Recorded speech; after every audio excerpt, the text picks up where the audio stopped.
Oh God, I was really in pain. I'm sorry, Mom, if you're watching this, but you know.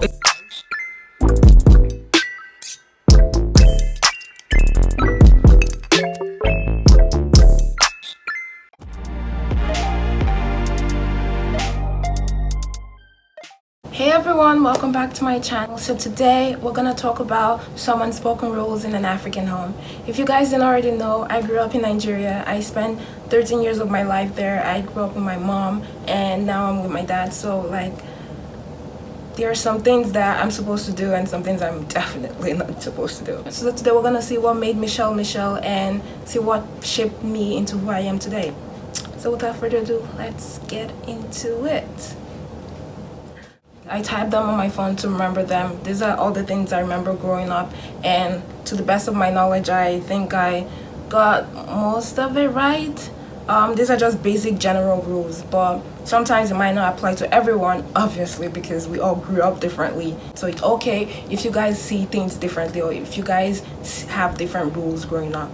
It's all good. The first one is a very common and general one among Africans. You can offer a person older than you an item with your left hand. I think the rule in general is that you shouldn't offer anyone anything with your left hand, but it's basically towards someone older than you. Never do that. I don't know the backstory behind that. No one ever told me why I shouldn't do it, or they just told me that it's disrespectful and it's like not good, but I don't know why. I don't know why I have no idea. In church, if you're giving like offering, you can't use your left hand. I don't know why. This is a common one I hear among my African friends. So I don't know the backstory. It's just you can't. If you do it, they're gonna spank your hands, and you should know better than that. Don't ever do it. Don't do it. Second one is you can't call your older relatives by their name. It has to be followed by a prefix like brother, sister, aunt, uncle. So for example, it has to be Aunt Robin or Aunt Jennifer or Uncle James, Uncle John, Brother Michael. You see, I hope you guys get it now. Like, it has to be some title behind their names. It's just a sign of respect. Basically, most of those rules is all about respect. One thing that's constant in an African home is that you gotta respect your elders, unless you can get bit. You gotta respect your elders. It's like the main thing. It's like the golden rule in an African home. You have to respect your elders, otherwise you're done. You're done. If you can, you leave the house. So technically, you're not allowed to be up past midnight. I said technically because there are some circumstances where you can stay past midnight. For example, if you have church. If you're going to church and you have like a vigil, of course you can stay past midnight. Or if there's like an event or a party that you and your family are all going together because you can't go alone, you can stay past midnight. So in some instances you're allowed to, but on a school day or on a normal day you can't stay past midnight. Be sure you're in bed by 10. I remember my dad had to set a freaking timetable for me to like know what time I'm supposed to do things, because as soon as it's 10 I'm supposed to be in bed.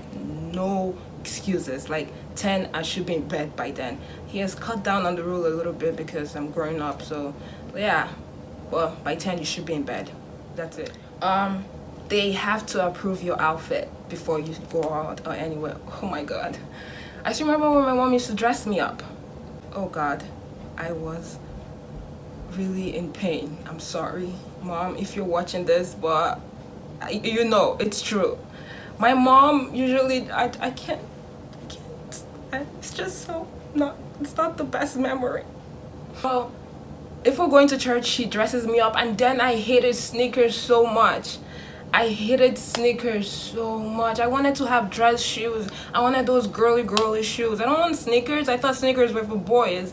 And my mom would dress me up with sneakers, and I'm like, I cry every time I go to church. Like every time it was time to go somewhere, she dresses me up, I'm crying like, Mom, I don't want to wear this. I don't want to wear this. And in an African home, once the parent says something, that's final. That they give the rules. You don't have a say in it. So I had to deal with it till I started becoming of age and I started dressing myself. So yeah, get this. As a girl, you can't wear anything that's above your knees. We all know this. It's not new to us anymore. Every girl knows this. You can't wear anything like that unless you're gonna get sent back into the house and put on some clothes. That's it. Some of this are not new to any of you guys, so you have to dress modestly. So the next one is you have to tell them about all your friends. And if you're going to hang out with any one of them, you gotta tell them ahead of time. You can't just say, "Oh mom, I'm leaving, I gotta go see Jeanette," or something like that. Hell no.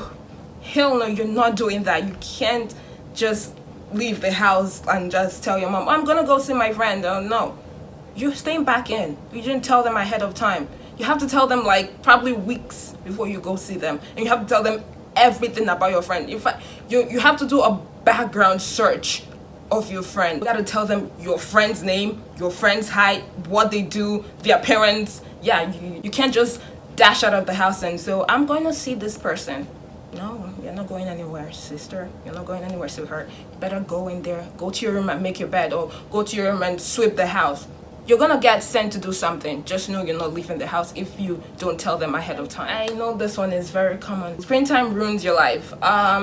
You can't watch TV that much. You have to have a certain time to watch TV. Honestly, the only time you get to watch TV is probably when your parents aren't home. Because once they're home, you can't just sit in the couch doing nothing. That's not a thing. If the house is messy and you're on the couch watching TV, are you sick? They're gonna send you to do something. You're going to sweep the house. Even if the house is spotless. Okay, this is how I think about it. Your parents don't want you having any free time. You gotta do something, or you gotta pick up a book. You can't sit watching TV, you can't be useless, basically. And you're on your phones? Because if they're in the same room with you and you're on your phone, you'll find something to do. You can't just sit on the couch and not doing anything. That's not an option.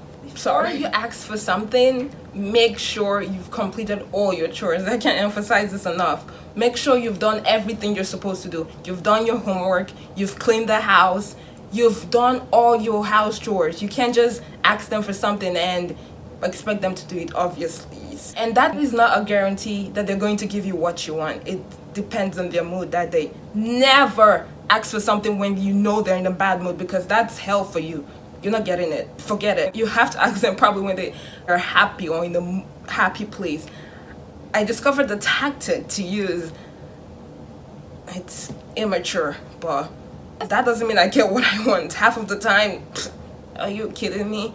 No. Unless it's something for school. Oh, I need this for school, or my teacher asked us to get this for school. That's the only time you might get a response for them, a good response for them. But if it's like, "Oh, Mom, can you get me like a skateboard?"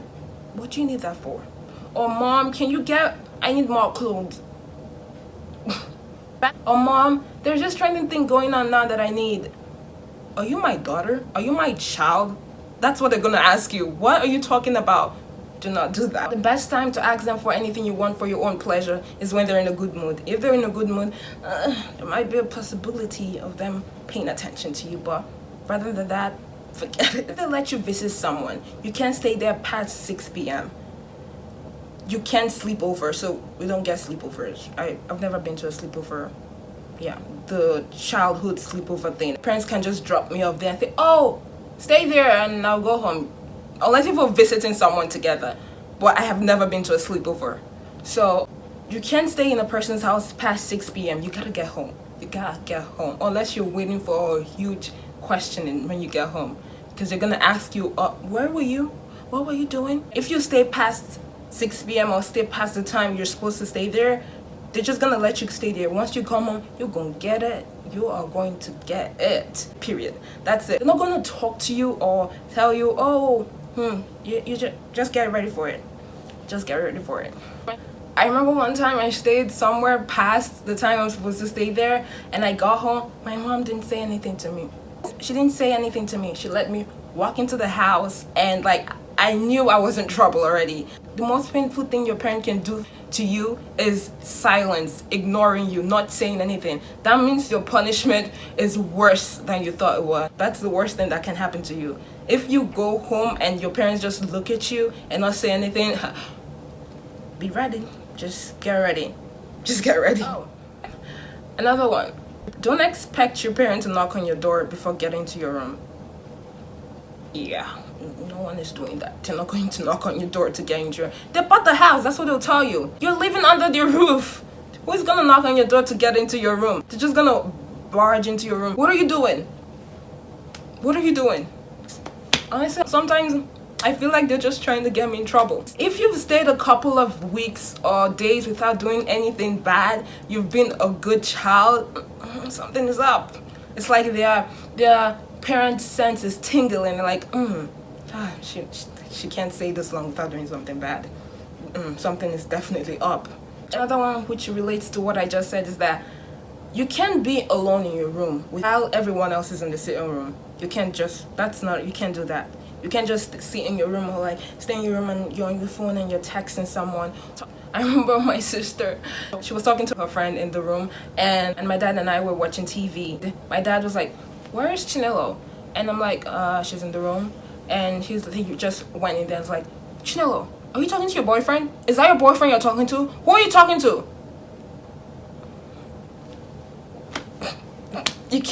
You can't talk to anyone alone. Once they notice you're talking to someone constantly,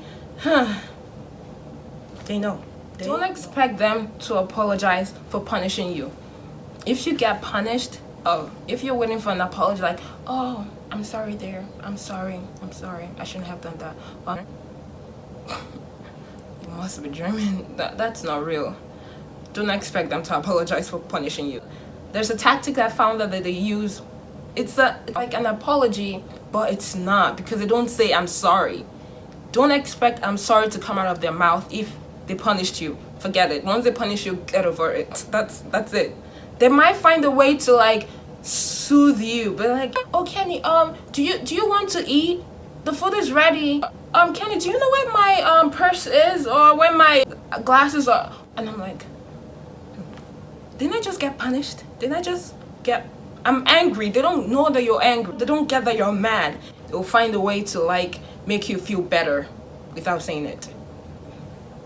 Sometimes I'm so pissed that I'll be like, I don't want to talk to anyone. I'm like, "Oh, I'm so mad and I'm not talking to you. I don't want to talk to you." And then they come and they talk to you and they ask you for something, or they ask you, "Do you want something?" I'm telling you, African parents are magic. I don't know. I feel like I'm turning into one. I honestly think that I'm turning into one African parent. It's like when you grow up, obviously you have some similarities with your parents, but I'm seeing it with my sister. Like, I'm easily upset with her, or I'm yelling at her. I feel like I'm turning into one of them. Scary. So scary. So once your parents have someone over, a visitor or someone close to them, you gotta go into your room. You can't stay in the sitting room and just, while your parents is chatting with that person, you just stay there and laugh like you're part of them. Get into your room. You can't stay with them. It's a respect thing. You gotta go somewhere. Hide. Find somewhere to stay. You can't just be with them and chat with them and like say hi to them and like kick in with them. Nope. Nope. Oh, and again, they will always judge your friend. They'll be like,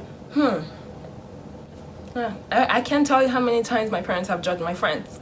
You have to be prepared when meeting an African parent. Like, you can't just be acting a fool. You gotta be prepared. You dress nicely. You talk smartly. It's like meeting the parents for the first time. That's how it feels, like an interrogation.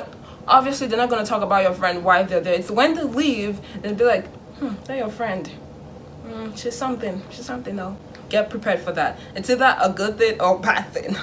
I don't know, but they do look out for you. They're going to tell you when that's a good company or not, and they will look out for you and be like, "I don't want you hanging out with them," or "Yeah, she's a good person."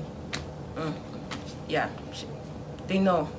I guess that's an upside. They do look out for you. They're overly protective over their kids. African parents, overly protective over them. Their kids are like eggs to them.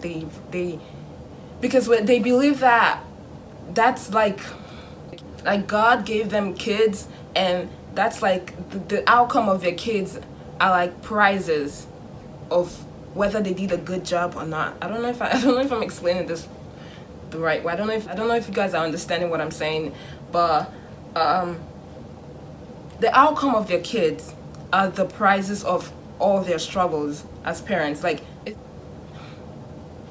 it's like they have to do a good job raising their kids. Yeah. And another thing is that in Africa, raising a kid doesn't just take the parents alone. It doesn't just take your mom or your dad. Everyone around you is basically raising you up. If you're not doing something right, the woman from across the street will probably tell you, fix yourself. Everyone in the community is basically helping to raise you up. That's just how it is. You probably don't even know who that lady is, and that's how they train their kids up. I don't know if I'm saying this the right way, but that's how I've seen it so far. So yeah. Okay, another thing is that you're not allowed to be friends with the opposite gender. I think this is another common one. You can't be friends with a boy.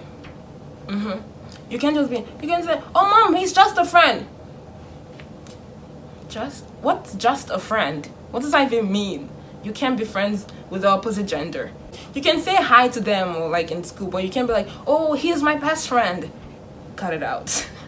That doesn't go anywhere in an African home. You can't bring that person home. Don't say, oh, I'm inviting my best friend over and turn out to be a guy. Nope. They're gonna assume everything bad. It's just gonna be like, is he your boyfriend? Is he your boyfriend? Don't do it. Don't do it. We're almost done. So this is another one. African parents are your greatest critics because they will criticize you. You can't. Sometimes I feel like, can I ever do anything right? If something is bad, they're not sugarcoating it for you. They're gonna tell you directly. You're gonna be like, nope. And I say this because when it's time to eat, food is a very important thing in African culture. So when it's time to eat, you better eat and you have to finish your dish, finish your meal. The one argument I had with my grandmother, oh Lord, it's about eating. It's about food because I refused to finish my food because I didn't want to eat. So, but once she gives you food, you have to finish it. I remember she was so pissed at me. She will make you eat. Once you come to her, once you visit her, you have to eat. She wants you to eat everything. Once she gives you food, better eat it, otherwise you're gonna fight with her. She's gonna fight you. That's it. She's going to fight you. You have to eat her food. And the worst part is when you eat and you start gaining weight or getting a little bit chubbier, they're gonna tell you. They're gonna be like, Kenny, since you're getting fatter, what are you eating? You've been the one feeding me. What are you talking about? The last but not the least is that you have to be respectful to everyone, especially those older than you. I can't emphasize this enough, but you gotta respect everybody. You gotta greet everyone. Once you see someone older than you walking past you, you better greet that person. That's what I say when I said that when they train or raise up their kids, it's not just them alone, it's everyone else around them. Because if you walk past a person older than you and you don't greet them, they're gonna turn you back and correct you. Everything an African parent teaches you is all about respect. You have to be respectful to everyone. So whether you're old, you're younger, you just have to be a good person. That's everything they're trying to put into you. They're trying to make you a better person, a good person, like a person with emotions and a nice person. That's everything they're trying to do. All these rules I have said, these are all things that our parents brought us up with, and these are all the things that made us a better human being today. Honestly, I feel like if I was brought up in another way, I wouldn't be half of the person I was today. These are what makes us nice people, honest people, responsible people. At this age, I wouldn't change anything here. So those are like some of the unspoken rules in an African home. I hope you guys enjoyed this. If you did, give it a thumbs up and tell me some of the things you can relate to here or some of the rules you have in your homes, and talk about it down in the comments section below. So yeah, and I hope you guys have a wonderful day. Love you guys so much.